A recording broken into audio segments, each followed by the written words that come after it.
welcome to EWTN Pro-Life Weekly, your weekly dose of the top pro-life news and issues, all from a Catholic perspective. I'm Catherine Hadro in our Washington, D.C. studio. Thanks for joining us. In this week's show, she was the first Black Republican woman elected into Congress, and she's passionately pro-life.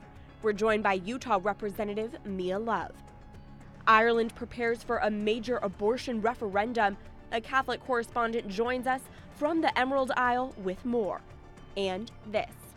The reality is, even if one person out of the millions we've been able to reach were to change a decision, and by the grace of God, there's more than one, it would be worth every single minute of research, every late night.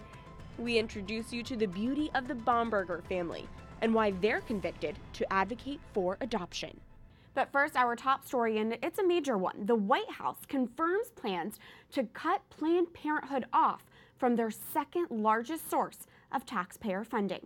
The administration announced a new regulation called the Protect Life Rule. It will stop businesses that perform or promote abortions from receiving Title X family planning dollars. That means Planned Parenthood will be cut off from about $60 million a year. The Protect Life Rule does not decrease Title X funding by a single penny. Funds instead will go to service sites willing to comply with the rules to not perform or promote abortion, such as the growing number of community and rural health centers that far outnumber Planned Parenthood facilities. Representative Ron Estes of Kansas led the effort in the U.S. House in urging the Health and Human Services Department to add these Title X restrictions. He joins us now in studio, and Marilyn Musgrave is a former U.S. representative for the state of Colorado and the Vice President of Government Affairs for the Susan B. Anthony list. Thank you both for being here.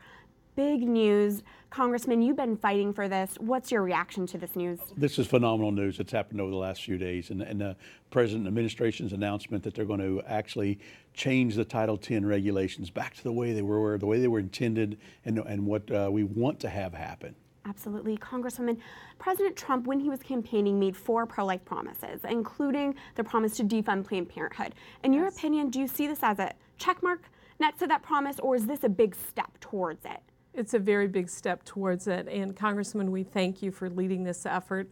What a great job you've done, and then other pro-life leaders stepping up and giving a clear message to the President that we wanted this regulation, and then he is delivering.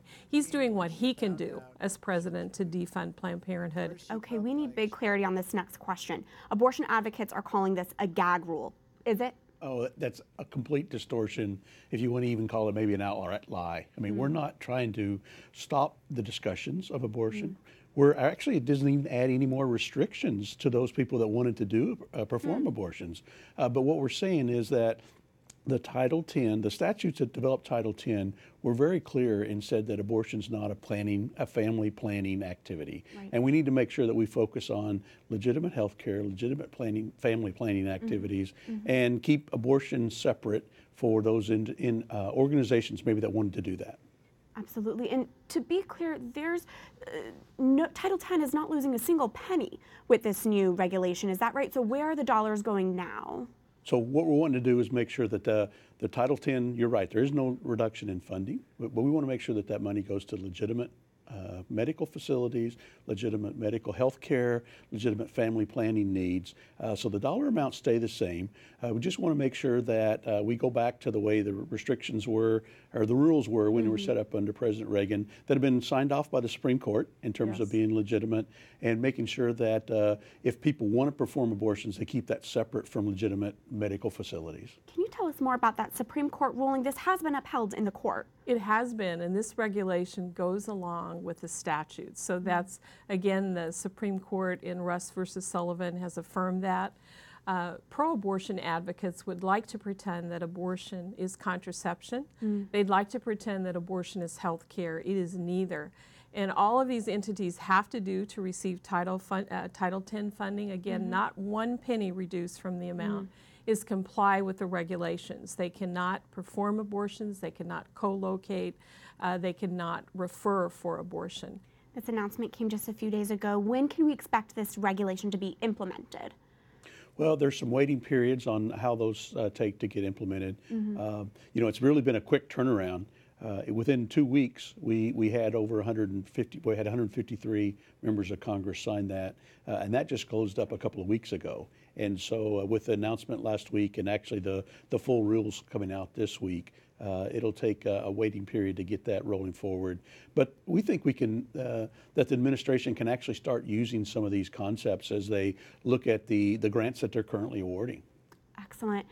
And finally, this is such a big story, a big step for the pro-life movement. Is there anything else either of you would like to add to provide some clarity, as we already are seeing that pushback from abortion groups? I think the biggest thing is making sure that we talk the truth around this. I mean, abortion is not family planning, and we want to make sure when the law was put in place to implement the Title X funding, we want to make sure that there's legitimate health care provided for, that legitimate family planning was done, and it was very clearly said that abortion wasn't part of legitimate family, or wasn't part of family planning. And we want to make sure that the Title X funds get to the low-income folks that need it, that can use it for their legitimate health needs.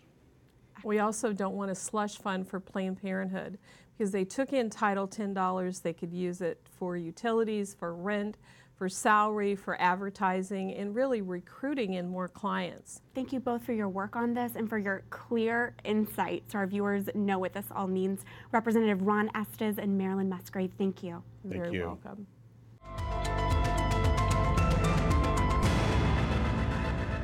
Pro-lifers, your calls to the administration have been heard. The Trump administration has announced a new rule that will cut abortion providers from receiving Title X family planning tax dollars. This means Planned Parenthood will be cut off from up to $60 million a year. This new rule, called the Protect Life Rule, directs tax dollars to Title X centers that do not promote or perform abortions, such as the growing number of community and rural health centers that far outnumber Planned Parenthood facilities. And this action is exactly what we've been asking for from the Trump administration over the last few weeks, which leads us to this week's call to action. Tell President Trump thank you for fulfilling his promise to defund Planned Parenthood of Title X dollars. You can send your message by going to prolifeweekly.com. Once you arrive to the website, you'll type in your basic information, then you'll be brought to a new page with a thank you letter already typed out. You can then simply send this letter to the White House with a simple click of your mouse. We've been asking the administration to revise Title X rules, and they listened. Considering there are only 49 pro-life votes in the Senate right now, regulations like this Protect Life rule are the best options to defund Planned Parenthood at the time. Thank the Trump administration for the Protect Life rule, because now businesses that perform or promote abortions are cut off from Title X family planning tax dollars. You can send your thank you message simply by going to prolifeweekly.com. Turning now to our next guest, she was the first Black Republican woman elected into Congress, and she is passionately pro-life. Each child born and unborn has the potential to open up our world and take us to places and spaces we have never imagined. That was Representative Mia Love delivering a powerful speech at last year's March for Life in Washington, D.C. I had the chance to speak earlier with the Congresswoman to delve into how she is working to bring an end to the abortion industry and why it's a cause worth fighting for. Here's our interview. You were on the select congressional panel investigating Planned Parenthood. It's been over a year since the panel published its final report. What progress has been made since your investigation's findings? Well, so far we've had one prosecution in the state of California and 15 different referrals of companies that were illegally selling baby fetal tissues for profit. And so those are the things that we have found. We're hoping that they'll continue to investigate, that they won't let off on that, because I think it's worth making sure that we're accountable to the American people, and we're accountable. We let people know what's going on out there. So those are the things that came out. I'm hoping that they won't take all of that work that we did for granted, that they'll use that time to make sure that they prosecute and investigate those 15 companies. A big goal for the pro-life movement is to defund Planned Parenthood. I know it's something that you have called for. What is the biggest reason why you think Planned Parenthood should be defunded? Well, let's remember, I am a mother of 3 children, 2 of which are young girls that I love dearly. And an entity that leaves the parent out of the picture, an entity that does not provide for real advocates for these young girls, and at least giving them the choice or education to try and prevent them from having the choice between keeping a life and ending a life is very difficult for me. And as a taxpayer, it's very difficult to know that hard-earned money is being used to take advantage of some of our children. That's absolutely inappropriate, and I think it's something that we need to make sure that we look out for. Absolutely. And Congresswoman, you are the first Black Republican woman elected to Congress. How do you spread the pro-life message specifically to the Black community, and why is that important? Look, I think it's, we need to make sure that we are treating our young, strong Black girls and ladies, we're empowering them. We're not treating them like victims, that we're doing everything we can to give them as many options in education as possible before they have to make a horrible choice between keeping a life and ending a life. In this country, we tend to treat our young women like liabilities that need to be managed instead of assets that can be developed. And we need to make sure that we do everything we can to stand as strong examples. And not only that, open our arms to those who may have struggles instead of shunning our youth away or shunning these women away. We need to make sure that we're emboldening them and making them empowered. And so those are the things that we need to do, especially in the Black community. We're not victims. We need to make sure that we're empowering our young ladies so that they could see their potential and they could realize their potential. You gave an emotional speech at the March for Life last year with the message that we cannot accept abortion because we cannot accept, quote, what might have been. Can you tell us more what you meant by that? I mean that when we choose to end a life, we are ending our potential. We're ending our future. That child could be a rocket scientist that sends the first person to Mars. That child could be a marine biologist. That child could be somebody who discovers a cure for cancer later, or even a teacher that helps a struggling student, or a mother that comforts and holds her babies. When we end a life, we're ending our future. We're ending our potential. So that's what I mean by that. Instead, we should be looking at what is and what is to come, and making sure that we're painting a bright future for our young ladies and our children all together, and making sure that we know that every time that we end a life, that we're actually ending our human potential. Representative Mia Love of Utah, thank you for your time. Thank you. Thank you again to the Congresswoman for her time. We go now to pro-life headlines from around the globe. 3 Japanese people who were forcibly sterilized under a government policy decades ago have filed lawsuits demanding an apology and compensation. The 2 men and a woman, all in their 70s, were sterilized without consent under a 1948 eugenics protection law that was in place until 1996. The law allowed abortions or the sterilization of people with disabilities on more than 16,000 Japanese citizens. Pro-life Italians flooded the streets in Rome this past Saturday for the city's 8th annual March for Life. And what's considered the nation's most significant pro-life event, an estimated crowd of 10 to 15,000 people marched to uphold the sanctity of life from conception to natural death. Abortion on demand was legalized in Italy in 1978. Since then, about 6 million unborn babies in the nation have been killed. And an astounding crowd, estimated at 3.6 million people, marched for life all over Argentina on Sunday. The nation's Congress is currently debating the decriminalization of abortion. But pro-lifers showed up in what's the nation's 2nd March for Life this year alone to oppose abortion. The slogan for Argentina's Sunday March for Life was, "Let's take care of 2 lives."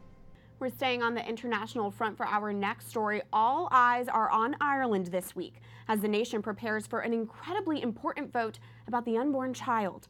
On Friday, May 25th, Irish citizens will vote on whether or not to repeal the nation's 8th Amendment, which protects both the life of the mother and the unborn child.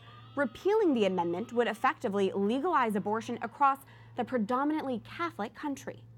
Tracy Harkin is with EWTN Ireland. She joins us now from County Down, Ireland.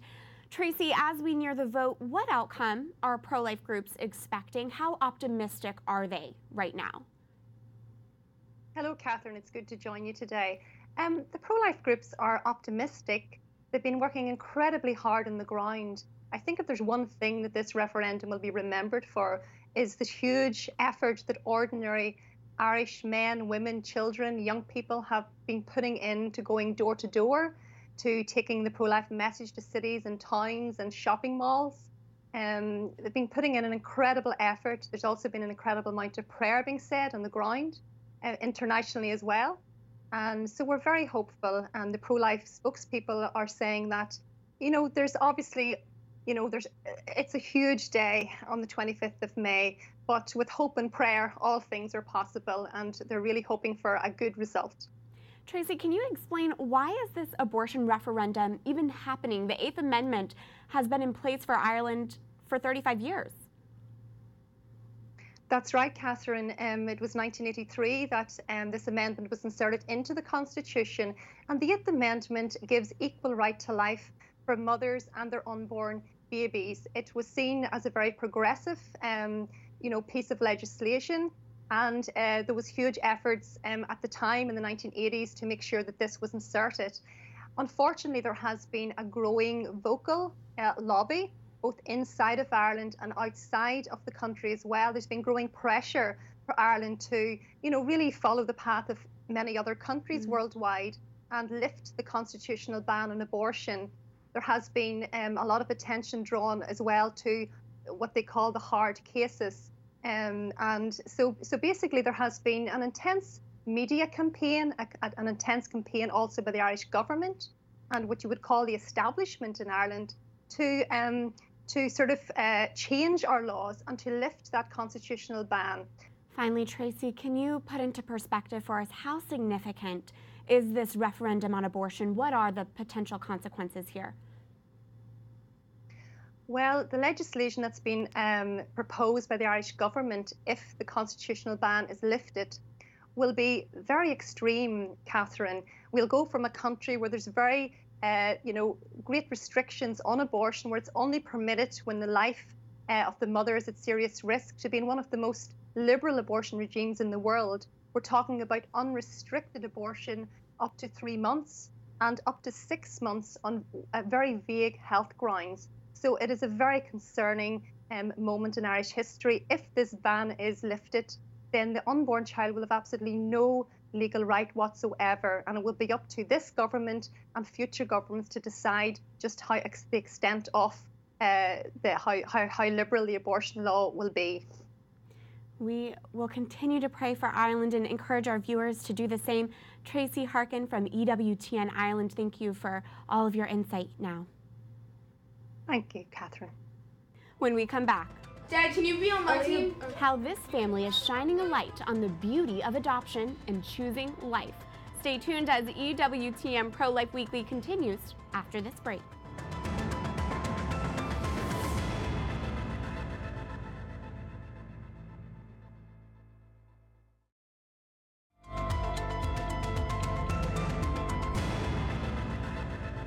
Welcome back to EWTN Pro-Life Weekly. I'm Catherine Hadro. In our weekly Speak Out segments, we bring you examples of abortion propaganda seeping into magazine pages, television shows, and other areas in our culture. This week, we see the abortion business even showing up in our sports arenas.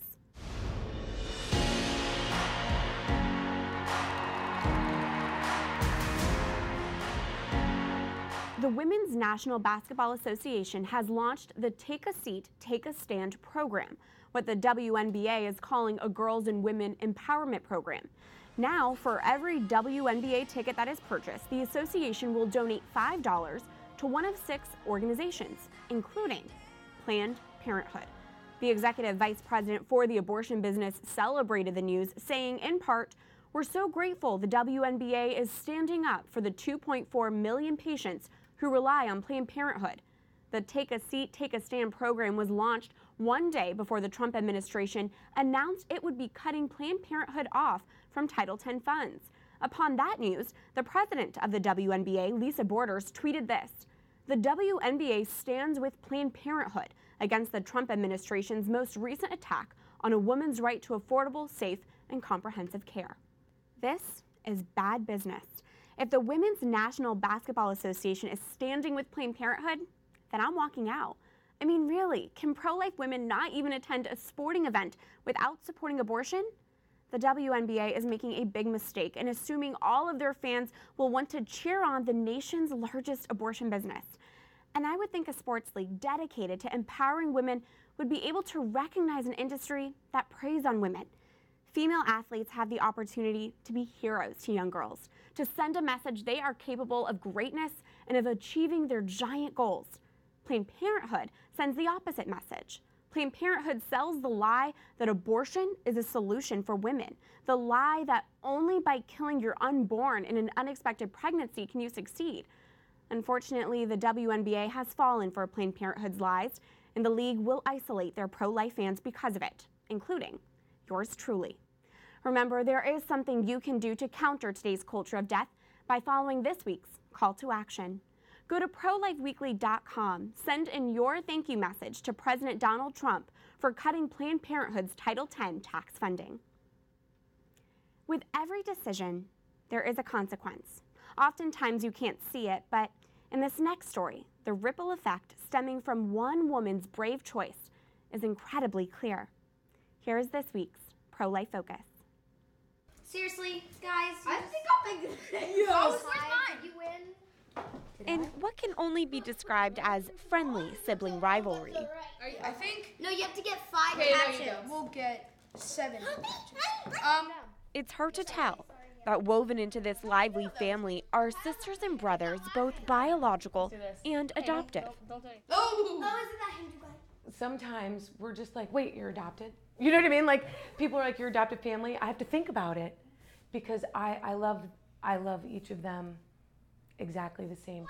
13-year-old Ray Ray is Bethany Bomberger's biological daughter, who was then adopted by Ryan Bomberger upon getting married. Thank you.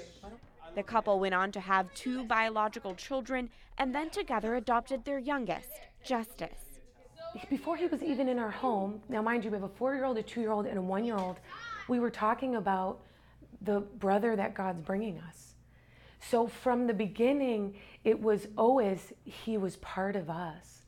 Advancing the adoption option has become a personal mission for the Bomberger family. And our heart is to be able to really begin to change the conversation. Ryan and Bethany are the brains and creative forces behind the Radiance Foundation. A group that illuminates the message that every life has a God-given purpose.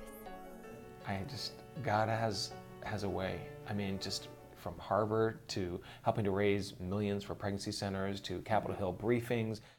The Radiance Foundation's message reaches audiences around the world. Adoption unleashes purpose. And right in their own home. I think that the message that should be shared is that every life has purpose. That means yours too. Adoption can do a lot. Like, look at me. The Bomberger kids live out the beauty of adoption every day. But they know their family's adoption story didn't start with them. Pretty much my entire family, most of my entire family wouldn't be here if my dad wasn't adopted. He wouldn't be here if my dad wasn't adopted because we couldn't have adopted him. Because we wouldn't be a thing. To be loved by 2 parents who didn't know what they were getting into, especially with transracial adoption in a day and age when people were saying, oh, you're white parents, how are you gonna raise a black child or a biracial child? And they're like, we're gonna love them. We're just gonna love them. Ryan Bomberger grew up in a multiracial family of 15. 10 out of the 13 children in his Christian family were adopted. We obviously knew we looked different. I mean, because we were white, black, Native American, Vietnamese. Some of us were biracial, like I am.